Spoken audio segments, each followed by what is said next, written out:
California, one of the most intelligent and thoughtful members of the Congress, Mr. Obernolte.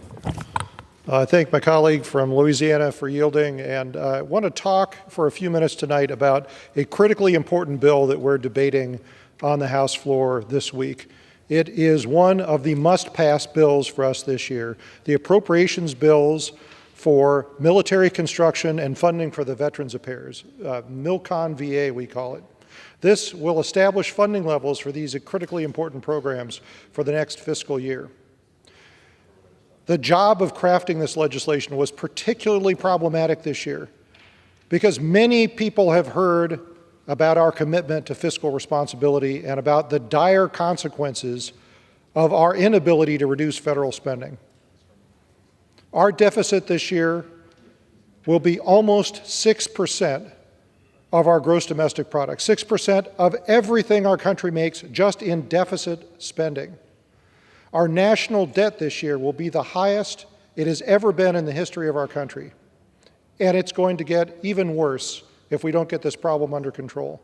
In fact, the Congressional Budget Office, in their 30-year projection, says that 30 years from now, at the rate we're going, our national debt in current dollars will exceed $1 million for every American household.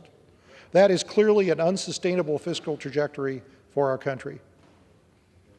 So the Appropriations Committee had the nearly impossible task this year of honoring our commitment to our veterans and fully funding the Veterans Affairs and our Veterans Health programs, while at the same time honoring our commitment to cut wasteful government spending and our commitment to fiscal responsibility.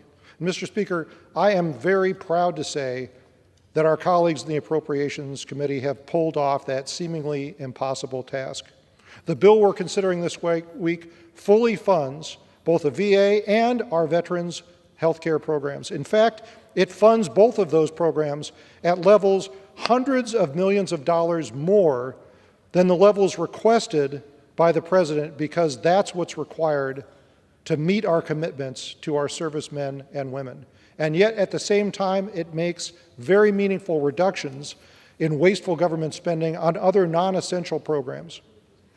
It also accomplishes some things I'm particularly excited about.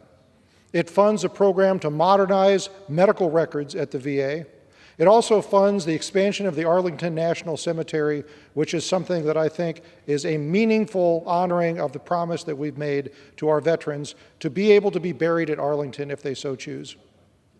This program is an incredible demonstration of the commitment that the folks in this chamber have to honoring our promise to our military servicemen and women, and I urge everyone to support it and to thank our colleagues on the Appropriations Committee for their hard work on this.